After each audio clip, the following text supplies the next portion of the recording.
चलिए दोस्तों शुरू करते हैं। आज का हमारा टाइटल है introduction to HTML CSS and JavaScript and website work, website development.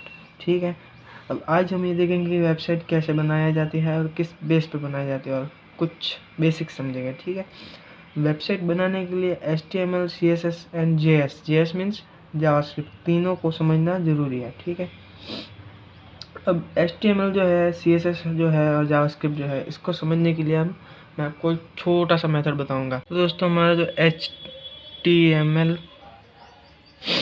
CSS and JS mean JavaScript, याद रखना आप, शॉर्ट फॉर्म में JS बोलता है इसको। ठीक है, अब इन तीनों को समझने के लिए मैं आपको एक चीज़ बता देता हूँ कि HTML CSS जावास्क्रिप्ट तीनों एक कोडिंग लैंग्वेज है। कोडिंग लैंग्वेज किस टाइप से है वो भी मैं आपको बता दूंगा। ठीक है, तो पहले HTML को समझेंगे। अब HTML जो है, हम इसे एक ह्यूमन बॉडी को लेकर समझेंगे। ठीक है, तो पहले ह्यूमन बॉडी बना देते हैं।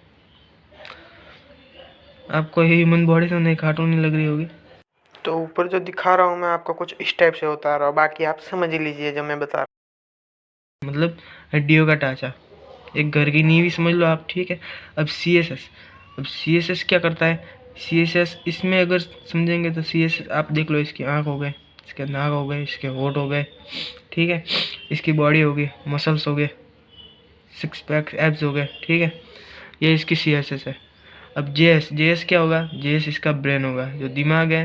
अब जो वर्क करेगा वेबसाइट में हमारे, वो JS है। ठीक है, अब JS का काम ये होता है कि वो, अब HTML तो स्केलेटन हो गया। ठीक है, जो जिसके ढांचे पर CSS, मतलब हम उसको एक डिज़ाइन देंगे। CSS का काम डिजाइनिंग का होता है। उसके बाद अब आदमी सुंदर भी बन गया, ठीक है, बॉडी बिल्डर भी बन गया। अब साला उसमें दिमाग ही नहीं है तो वो आदमी किस काम का? तो उसके लिए JS का यूज होता है। JS जो हमारी वेबसाइट को प्रॉपर वर्क कैसे करेगी, JS पर करेगी। ठीक है, ये तो हो गया आपने HTML CSS और जावास्क्रिप्ट JS तीनों को समझ लिया। ठीक है, अब हम कुछ इस तरफ आते हैं। ठीक है, अब हमारी जो वेबसाइट है वो किस तरह से वर्क करती है। अब मैं क्लाइंट हूँ, ठीक है, मतलब मैं वेब ब्राउज़र चला रहा हूँ।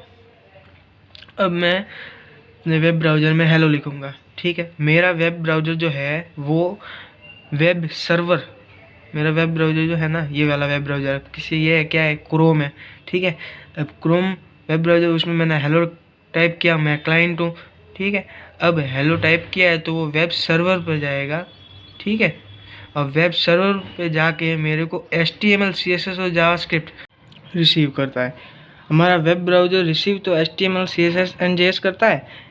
इन सबको मैनिपुलेटिंग करके डिस्प्ले करने का जो काम होता है वो वेब ब्राउज़र का होता है। वेब ब्राउज़र भी अलग अलग टाइप्स के होते हैं। बाकी आप बिगनर हो तो आप क्रोम को ही ज़्यादा महत्व दोगे। ठीक है, क्रोम इंपॉर्टेंट है क्योंकि ये एंड्रॉइड में भी होता है, तो आपको वर्क करने में, यूज़ करने में मतलब थोड़ी आसानी होगी और आप जल्दी समझ भी पाओगे। और जैसे कि हम अगर कोई URL ब्राउज़र में डालते हैं और URL अवेलेबल नहीं होता तो वो 404 नॉट फाउंड एरर बता देता है कि हाँ भाई, ये URL अवेलेबल नहीं है। तो आपको एक और बात बता दूं कि इस वेब डेवलपमेंट की पूरी प्लेलिस्ट है, तो आप उसको एक्सेस कर लें, लाइक कर दें और सब्सक्राइब कर दें ताकि आपको अपडेट्स मिलते रहे। और आज के लिए इतना ही, गुड बाय।